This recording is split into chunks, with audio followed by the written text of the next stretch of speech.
सभी को नमस्कार। अपन पढ़ रहे थे chemical properties of aldehyde and ketones. उसमें अपन एल्डिहाइड और कीटोन्स की बहुत सारी अभिक्रियाएं डिटेल में पढ़ चुके हैं। कौन कौन सी अभिक्रियाएं पढ़ चुके हैं? नाभिक स्नेही योगात्मक अभिक्रियाएं, जो एल्डिहाइड और कीटोन्स की अभिलाक्षणिक अभिक्रियाएं हैं। दूसरे प्रकार की अभिक्रियाएं पढ़ी अपन ने, नाभिक स्नेही योगात्मक विलोपन अभिक्रियाएं। तीसरे प्रकार की अभिक्रिया अपन ने पढ़ी ऑक्सीकरण, एल्डिहाइड और कीटोनों का ऑक्सीकरण, जिसमें अपन ने देखा एल्डिहाइडों का ऑक्सीकरण आसानी से हो जाता है, दुर्बल ऑक्सीकारकों के द्वारा ही हो जाता है, जबकि कीटोनों के ऑक्सीकरण के लिए आपको प्रबल ऑक्सीकारकों की आवश्यकता पड़ती है। इसके कारण वगैरह और डिटेल में अभिक्रिया अपन पहले पढ़ चुके हैं। और अपन पढ़ चुके हैं एल्डिहाइड और कीटोनों की अपचयन अभिक्रियाएं। आज अपन देखिए एक बहुत ही इंपॉर्टेंट टॉपिक लेने वाले हैं एल्डिहाइड और कीटोन्स के, और वो क्या है? एल्डिहाइड और कीटोनों के अल्फा हाइड्रोजनों की क्रियाशीलता या अल्फा हाइड्रोजन का अम्लीय व्यवहार। तो देखिए आज का जो टॉपिक है वो क्या रहेगा? एल्डिहाइड्स एंड कीटोन्स के अल्फा हाइड्रोजन की क्रियाशीलता, जिसमें अपन क्या पढ़ेंगे? अल्फा हाइड्रोजन का अम्लीय व्यवहार। जो एल्डिहाइड और कीटोन होते हैं उसमें अल्फा कार्बन पर उपस्थित हाइड्रोजन क्रियाशील होता है और वो H+ के रूप में निकलता है, इसलिए अपन कह रहे हैं ये अम्लीय व्यवहार दर्शाता है। इससे संबंधित अपन एक बहुत ही इंपॉर्टेंट अभिक्रिया भी पढ़ेंगे, वो है एल्डोल संघनन और क्रॉस एल्डोल संघनन। बहुत इंपॉर्टेंट चीज है ये, कंपटीशन के पॉइंट ऑफ व्यू से भी और बोर्ड एग्जाम के पॉइंट ऑफ व्यू से भी। तो पूरा वीडियो आप ध्यान से देखिए और समझिए। सबसे पहले तो अपन देखिए अल्फा हाइड्रोजन का क्या मतलब है। जो कार्बोनिल यौगिक होता है उसमें इस तरह का समूह पाया जाता है जिसे अपन कार्बोनिल समूह कहते हैं। ये कार्बोनिल समूह जिस कार्बन से जुड़ा होता है उस कार्बन को अपन अल्फा कार्बन कहते हैं। अल्फा कार्बन पर उपस्थित हाइड्रोजन अल्फा हाइड्रोजन कहलाता है। तो ये हाइड्रोजन कैसा हो गया? अल्फा हाइड्रोजन हो गया। ठीक है ना। अब देखिए अपन जानते हैं कि कार्बोनिल समूह ध्रुवीय प्रकृति का होता है। क्यों? क्योंकि ऑक्सीजन की विद्युत ऋणता कार्बन से बहुत ज्यादा है। ऑक्सीजन है वह कार्बन से -I प्रभाव के द्वारा इलेक्ट्रॉनों को आकर्षित करता है। इससे ऑक्सीजन पर आंशिक ऋणावेश और इस कार्बन पर आंशिक धनावेश उत्पन्न हो जाता है। ये कार्बन जो धनावेशित कार्बन है अपने बगल वाले कार्बन जिसको अपन अल्फा कार्बन कह रहे हैं उससे -I प्रभाव के द्वारा इलेक्ट्रॉन आकर्षित करेगा। इससे क्या होगा? जो अल्फा कार्बन है वो भी इलेक्ट्रॉन न्यून हो जाएगा। तो ये कार्बन भी अल्फा कार्बन है, ये भी क्या हो गया? इलेक्ट्रॉन न्यून कार्बन हो गया। अब ये इलेक्ट्रॉन न्यून कार्बन अपने से जुड़े हुए अल्फा कार्बन जो इलेक्ट्रॉन न्यून हो गया वो इस पर उपस्थित हाइड्रोजन से इलेक्ट्रॉन आकर्षित करता है। मतलब ये इस तरह से CH बंध के इलेक्ट्रॉनों को अपनी तरफ आकर्षित करेगा और ये बंध दुर्बल हो जाएगा और ये हाइड्रोजन है वो H+ के रूप में निष्कासित हो जाएगा अगर अभिक्रिया प्रबल क्षार की उपस्थिति में संपन्न करवाई जाती है। तो ये कारण हो गया कि इससे हाइड्रोजन है वो H+ के रूप में निकल सकता है। और देखिए अपन इसमें क्षार की उपस्थिति में अभिक्रिया संपन्न कराते हैं तो ये हाइड्रोजन क्या है? H+ के रूप में निकलेगा। ये H+ क्षार से प्राप्त OH- के साथ जुड़कर H2O बना लेगा। ठीक है, और H2O निष्कासित हो जाएगा। जब ये हाइड्रोजन H+ के रूप में निकलेगा, बंध के दोनों इलेक्ट्रॉन छोड़ के निकलेगा, तो इस अल्फा कार्बन पे क्या जाएगा? माइनस आवेश उत्पन्न हो जाता है। देखिए माइनस, इसे कहते हैं इनोलेट आयन। ये इनोलेट आयन अनुनाद द्वारा स्थायित्व प्राप्त कर लेता है।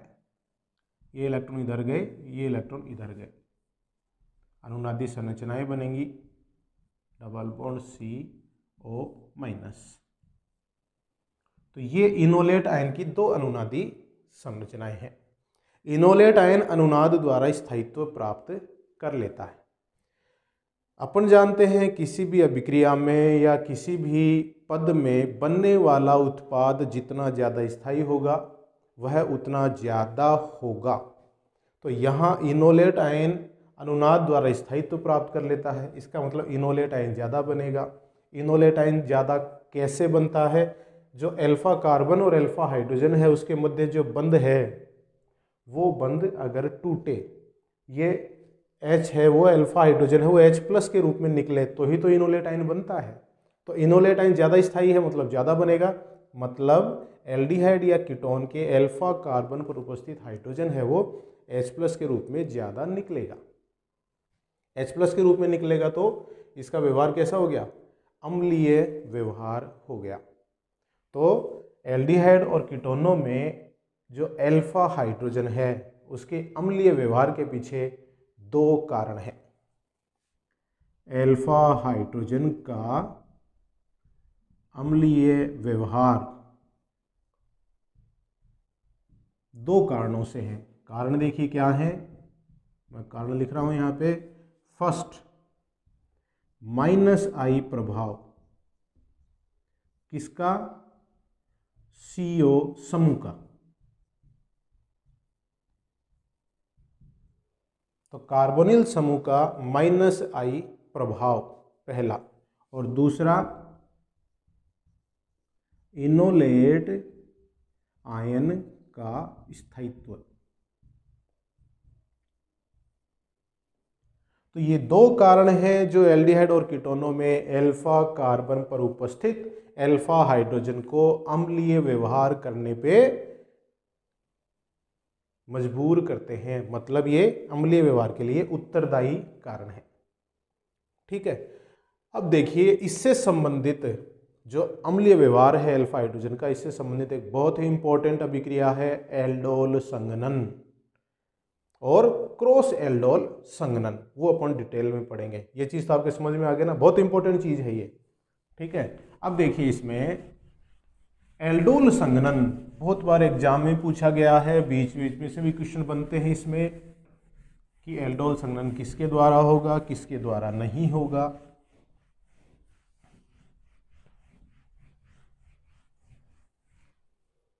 तो अपन क्या पढ़ने जा रहे हैं? सबसे पहले एल्डोल कंडेंसेशन, एल्डोल संघनन अभिक्रिया।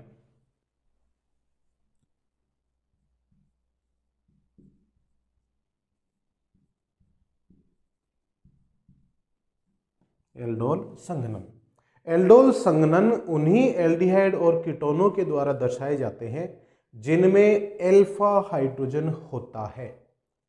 वे एल्डिहाइड और कीटोन जिनमें अल्फा हाइड्रोजन नहीं होता है वो एल्डोल संघनन अभिक्रिया नहीं दर्शाते हैं। और ये एल्डोल संघनन तनु प्रबल क्षार की उपस्थिति में होते हैं। तो देखिए दो शर्तें हैं कि एल्डोल संघनन अभिक्रिया सिर्फ उन्हीं एल्डिहाइड और कीटोनों के द्वारा दर्शाई जाएंगी जिनके पास अल्फा हाइड्रोजन उपस्थित होता है। ये शर्त है इसकी। और दूसरी शर्त क्या है? ये तनु प्रबल क्षार जैसे NaOH, Na2CO3, BaOH whole twice की उपस्थिति में होती है, की उपस्थिति में होती है।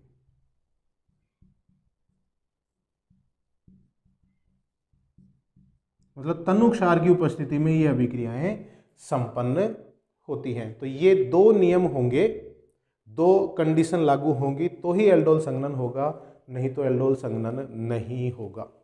अब इसका उदाहरण लेते हैं। उदाहरण देखिए, जैसे एसिटाल्डिहाइड ले लेते हैं एक बार, CH2 C double bond O, ये H, और यहाँ पे ये है अल्फा हाइड्रोजन, ये अल्फा कार्बन हो गया तो अल्फा हाइड्रोजन हो गया, एसिटाल्डिहाइड। क्या होगा इसमें, तन्नु क्षार की उपस्थिति में यह अभिक्रिया संपन्न होगी और इसके जो पद हैं वो कैसे होंगे, उत्क्रमणीय पद हैं। तो सबसे पहले एसिटाल्डिहाइड, सबसे पहले पद में देखिए क्या है, एसिटाल्डिहाइड है, क्षार के द्वारा क्रिया करेगा, ये इलेक्ट्रॉन इस कार्बन पे आ जाएंगे, हाइड्रोजन है वो H+ के रूप में निकलेगा और OH- के साथ जुड़कर H2O के रूप में निकल जाएगा और क्या बन गया, CH2- C double bond O और ये H, इनोलेट आयन बन गया। देखिए अल्फा कार्बन पे हाइड्रोजन निकलने से ऋणावेश आ गया कि नहीं, तो यहाँ पे ऋणावेश आ गया। ये इनोलेट आयन अनुनाद द्वारा स्थायित्व प्राप्त कर लेता है, तो CH2 double bond CO- H, तो ये है इनोलेट आयन, इनोलेट आयन जो अनुनाद द्वारा स्थायित्व प्राप्त कर लेता है। अब ये जो इनोलेट आयन बना, ये इनोलेट आयन दूसरे पद में अपना एसिटाल्डिहाइड है वो क्षार की उपस्थिति में अभिक्रिया करवा रहे हैं, तो पहले पद में अल्फा हाइड्रोजन H+ के रूप में निकला, इनोलेट आयन बना जो अनुनाद द्वारा स्थायित्व प्राप्त कर लेता है। अब दूसरे स्टेप में देखिएगा, ये है इनोलेट आयन, इनोलेट आयन ये क्या करेगा, दूसरे अणु के कार्बोनिल समूह पर अटैक करेगा। देखिए ये भी एसिटाल्डिहाइड है, CH3CHO, ये इलेक्ट्रॉन यहाँ आएंगे और ये माइनस वाला जो भाग है वो इस कार्बन पे जाके जुड़ जाता है, तो CH2 इधर देखिए C डबल बॉन्ड O, ये H, ये CH2 कहाँ जुड़ गया, इस कार्बन से जुड़ गया और ये हो गया E-, ये H और ये CH3, ठीक है, ऋणायन का निर्माण हो गया। अब तीसरे स्टेप में ये जो ऋणायन है, देखिए यो है ना, मैं इसको यो लिख रहा हूं, ये CH3, फिर ये कार्बन, इस कार्बन पे O-, एक हाइड्रोजन है, फिर ये CH2, फिर आ गया C डबल बॉन्ड O और फिर आ गया H।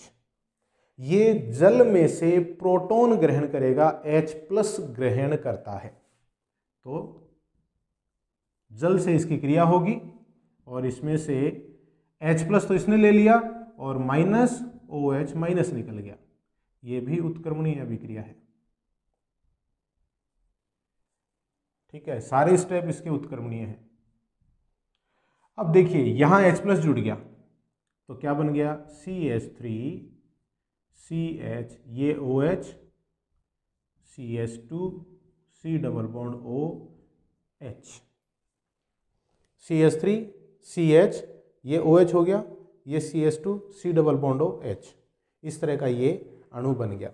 अब ये देखिए एल्डिहाइड एक समूह है और ये हो गया OH समूह, ये अल्फा कार्बन और ये बीटा कार्बन, तो बीटा हाइड्रोक्सी एल्डिहाइड बना कि नहीं, beta hydroxy aldehyde, beta hydroxy aldehyde.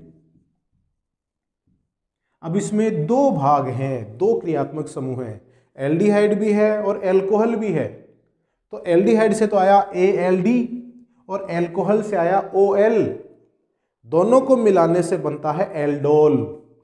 ALD किससे आया, एल्डिहाइड से, और OL किससे आया, एल्कोहल से। ये एल्डोल किसी वैज्ञानिक का नाम नहीं है, ये बनने वाले उत्पाद के कारण इसका नाम पड़ा है एल्डोल संघनन। एल्डिहाइड और OL दोनों क्रियात्मक समूह एक ही अणु में है, तो जब आप अल्फा हाइड्रोजन युक्त एल्डिहाइड या कीटोन की क्रिया तन्नु क्षार से कराते हैं तो सबसे पहले क्या बनता है, बीटा हाइड्रोक्सी एल्डिहाइड या बीटा हाइड्रोक्सी कीटोन बनते हैं। ठीक है, इसीलिए इसको एल्डोल संघनन कहते हैं। अब जब इसको नेक्स्ट स्टेप में देखिए, इसको जब अगर गर्म करें, CH3CH, ये OH, ये CH, इस पे H, और ये C डबल बॉन्ड O, और ये H। तनु अम्ल की उपस्थिति में जब इसको गर्म किया जाता है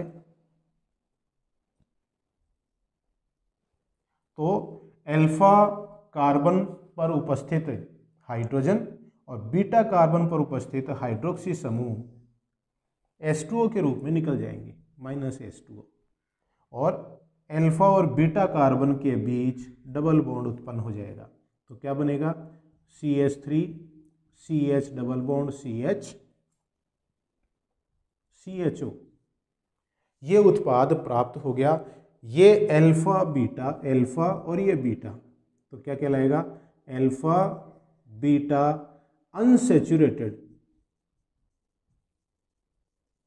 एल्डिहाइड।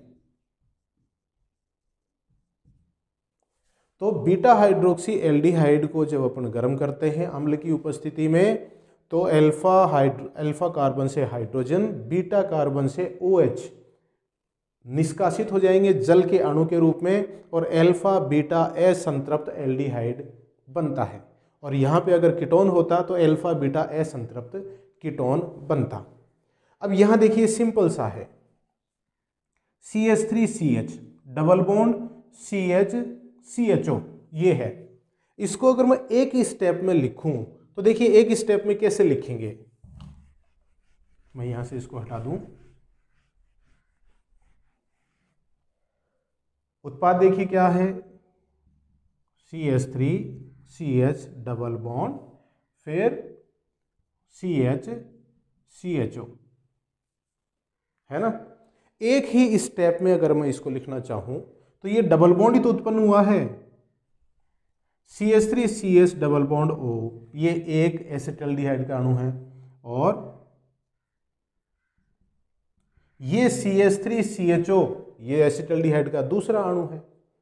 तो आपको सिंपल सा करना क्या है कि जब इस तरह की अभिक्रिया हो प्रबल क्षार की उपस्थिति में, अल्फा हाइड्रोजन युक्त इस तरह के अगर अणु आपको दिए हुए हों, तो एक अणु में से आपको क्या करना है, 2 हाइड्रोजन जो अल्फा कार्बन पर उपस्थित है उनको लेने हैं, और दूसरे अणु में से जो एल्डिहाइड समूह है या कीटोनिक समूह है उसमें से ऑक्सीजन लेना है, और यहाँ से आप क्या निकाल देंगे, H2O निकाल देंगे, -H2O निकाल दिया। तो CH3CH, अब देखिए यहाँ भी 2 बंध टूट गए, यहाँ भी 2 बंध टूट गए, तो इस कार्बन और इस कार्बन के बीच में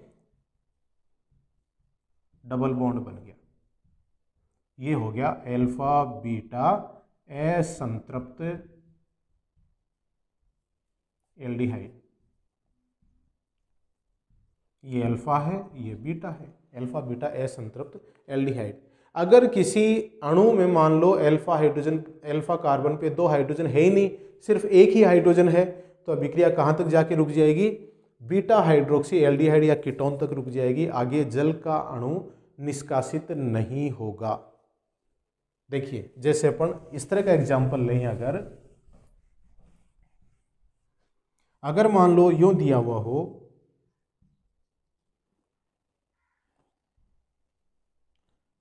CH CH3 CH3 CHO, और इसमें आपको दे दिया OH- और पूछा क्या बनेगा। तो इसमें अल्फा कार्बन पे क्या है, एक ही हाइड्रोजन है ना, तो इसमें देखिए H2O निकलने की संभावना है ही नहीं। तो क्या होगा, सिंपल सा है, आपको बीटा हाइड्रोक्सी एल्डिहाइड या कीटोन बनाना है, बीटा हाइड्रोक्सी एल्डिहाइड या कीटोन बनेगा। तो कैसे बनेगा, देखिए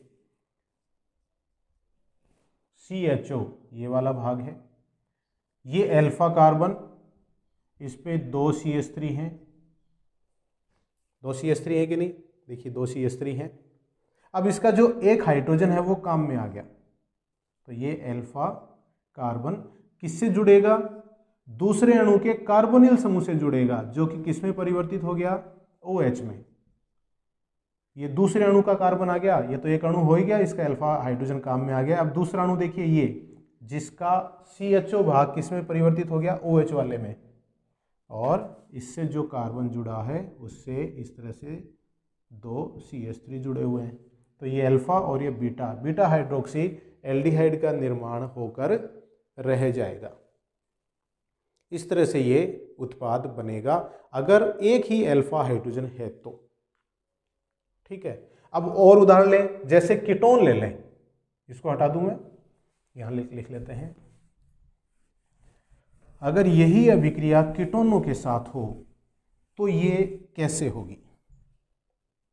जैसे एग्जाम में आ गया CH3 CH3 C double bond O और आपको दे दिया तनु OH माइनस और पूछ लिया उत्पाद क्या बनेगा, एसीटोन। ठीक है, तो एसीटोन में देखिए ये अल्फा कार्बन है और ये हो गया कार्बोनिल समूह। तो सिंपल सा है, कुछ नहीं करना, इसमें CH3 C double bond O CHS2, एक अणु के अल्फा कार्बन पर उपस्थित 2 हाइड्रोजन और उसी के जैसे दूसरे अणु में कार्बोनिल समूह का ऑक्सीजन, ये ले लो, और क्षार की उपस्थिति में क्या होगा, यहां से H2O निकाल दो। एक अणु में अल्फा कार्बन पर उपस्थित 2 हाइड्रोजन और दूसरे अणु के कार्बोनिल समूह का oxygen, CH3 C double bond O, फिर CH, फिर double bond C CH3 CH3। तो ये क्या है, अल्फा कार्बन और ये है बीटा। तो अल्फा बीटा असंतृप्त कीटोन बन गया। आप सीधे ही ये उत्पाद बना सकते हैं। तो अल्फा हाइड्रोजन है वो जल के अणु में निकलेंगे, एक अणु से अल्फा हाइड्रोजन और दूसरे अणु से कार्बोनिल समूह का ऑक्सीजन, और जहां ये कार्बन और ऑक्सीजन, कार्बन जिससे हाइड्रोजन निकल रहे हैं और दूसरा कार्बन जिससे ऑक्सीजन निकल रहा है, उन दोनों कार्बनों के बीच में आप डबल बॉन्ड लगा दो। तो इस तरह से अल्फा बीटा असंतृप्त कीटोन या असंतृप्त एल्डिहाइड बनते हैं। क्लियर? अब देखिए अपन ने जो उदाहरण लिए हैं उन उदाहरणों में जो यहां जल का अणु निकल रहा है वो जल का अणु एक समान अणुओं के मध्य अभिक्रिया से निकल रहा है। ये एसीटोन का अणु है, ये भी एसीटोन का अणु है। उससे पहले अपन ने ये एग्जाम्पल लिया, जैसे ये एसिटल्डिहाइड है, ये भी एसिटल्डिहाइड है। ठीक है, तो इस तरह की अभिक्रियाएं क्या कहलाती हैं, एल्डोल संघनन अभिक्रियाएं कहलाती हैं। लेकिन अगर अभिकारकों के रूप में 2 प्रकार के अणु दिए हुए हों तो क्या होगा? तो एक अभिक्रिया होती है क्रॉस एल्डोल संघनन, जिसमें एक से ज्यादा प्रकार के उत्पाद बनने की संभावना होती है। जैसे देखिएगा,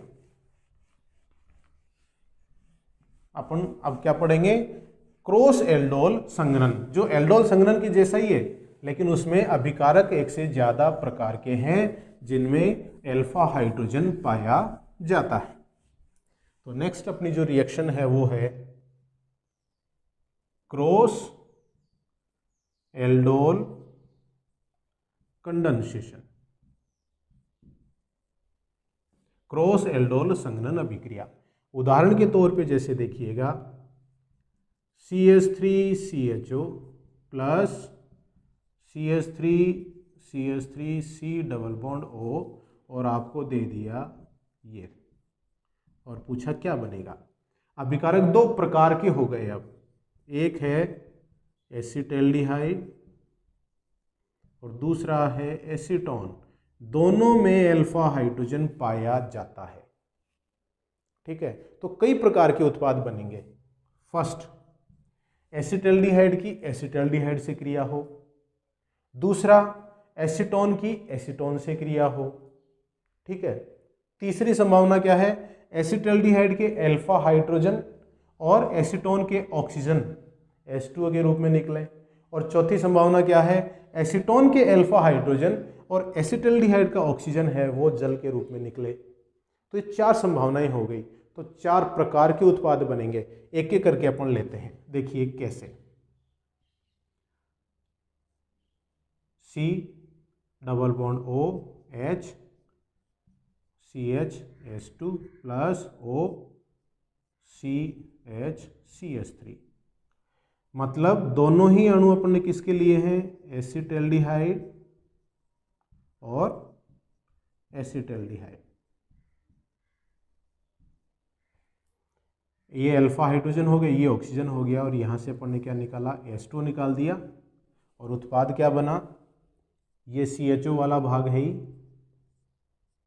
ये CH, फिर डबल बॉन्ड, फिर CH और ये CH3, और इसमें से H2 है वो है बाहर निकल गया। तो अल्फा बीटा, ये अल्फा बीटा असंतृप्त एल्डिहाइड बन गया, अल्फा बीटा अनसैचुरेटेड एल्डिहाइड बन गया। एक तो ये संभावना हो गई, ठीक है। दूसरी संभावना देखिए क्या है, CH3 C double bond O plus H2H C double bond O CH3, ये क्या है, एसीटोन, और ये भी एसीटोन ही है। एसीटोन की एसीटोन के साथ क्रिया देखिए, CH3 C डबल बॉन्ड और CH3, वही क्षार की उपस्थिति में क्या होगा, -H2, एक अणु में से तो ऑक्सीजन, दूसरे में से अल्फा हाइड्रोजन H2O के रूप में निकल जाएंगे। तो CH3 C, फिर डबल बॉन्ड CH, फिर C double bond O CH3, तो क्या बन गया, ये अल्फा, ये beta, alpha beta unsaturated ketone बन गया। तो एक उत्पाद बना एल्डिहाइड की एल्डिहाइड के साथ क्रिया से, दूसरा उत्पाद बना एसीटोन की एसीटोन के साथ क्रिया से। तीसरी संभावना देखिए आप,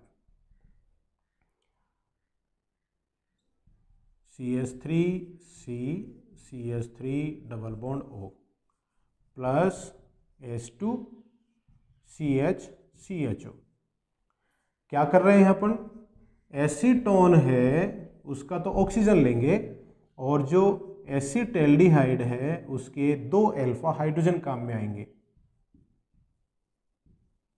और तन्नु क्षार की उपस्थिति में OH माइनस की उपस्थिति में क्या होगा, यहाँ से H2O निकल जाएगा, और CH3, ये CH3 double bond CH CHO, ये अल्फा और ये बीटा, अल्फा बीटा असंतृप्त एल्डिहाइड बना, अल्फा बीटा अनसैचुरेटेड एल्डिहाइड बन गया।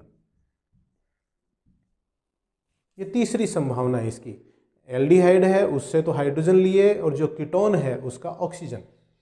चौथी संभावना देखिए आप, CH3, ये है एसिटाल्डिहाइड, इसका oxygen plus H2CH C double bond O CH3, ये है एसीटोन, एसीटोन के अल्फा हाइड्रोजन, ये अल्फा हाइड्रोजन, क्षार की उपस्थिति में यहाँ से जलकाणु निकल जाएगा, क्या कर रहे हैं, एसिटाल्डिहाइड में से तो ऑक्सीजन ले रहे हैं और एसीटोन में से हाइड्रोजन ले रहे हैं, तो CH3 CH double bond CH C double bond O CH3, इस कार्बन जहाँ से ऑक्सीजन निकला और इस कार्बन जहाँ से 2 हाइड्रोजन निकले, दोनों के बीच में डबल बॉन्ड आ गया, तो अल्फा बीटा अनसैचुरेटेड कीटोन बन जाता है। वही क्रियात्मक समूह उत्पाद में रहता है जहाँ से अल्फा हाइड्रोजन निकलते हैं, और वह क्रियात्मक समूह नष्ट हो जाता है जिसमें से ऑक्सीजन निकलता है। तो ये क्रॉस एल्डोल संघनन अभिक्रिया कहलाती है, जब अभिकारक एक से ज़्यादा प्रकार के हों और उनमें जो भी अभिकारक हैं उनमें सब में अल्फा हाइड्रोजन पाए जाते हों तो उत्पाद है वो एक से ज़्यादा प्रकार के बनते हैं। जैसे यहाँ पर एसिटल्डिहाइड और एसीटोन की क्रिया कराते हैं तनु क्षार की उपस्थिति में, तो 4 प्रकार के उत्पाद आपके सामने प्राप्त होंगे। तो ये अभिक्रिया क्या कहलाती है? एससी क्रॉस एल्डोल संघनन अभिक्रिया कहलाती है। क्रॉस एल्डोल, तो एल्डोल संघनन अभिक्रिया, क्रॉस एल्डोल संघनन अभिक्रिया होती एक समान ही है, लेकिन यहाँ एक से ज़्यादा उत्पाद प्राप्त हो रहे हैं। ठीक है, तो मैं एक बार थोड़ा फिर आपको बता दूं, एल्डोल संघनन या क्रॉस एल्डोल संघनन अभिक्रियाएं तभी संपन्न होती हैं जब कार्बोनिल यौगिक में अल्फा हाइड्रोजन उपस्थित हो और वो तनु क्षार की उपस्थिति में सबसे पहले बीटा हाइड्रोक्सी एल्डिहाइड या कीटोन बनाते हैं। फिर उसको अगर अम्ल की उपस्थिति में गर्म करेंगे तो अल्फा बीटा असंतृप्त एल्डिहाइड या कीटोन बनते हैं जल के निष्कासन से। तो यह है एल्डोल संघनन अभिक्रिया और क्रॉस एल्डोल संघनन अभिक्रिया। नेक्स्ट वीडियो में अपन फिर नई अभिक्रियाओं के साथ मिलेंगे। तब तक के लिए हाथ धोते रहिए, सुरक्षित रहिए, परिवारजनों का ध्यान रखिए, मेरे वीडियोस देखते रहिए। बहुत बहुत धन्यवाद।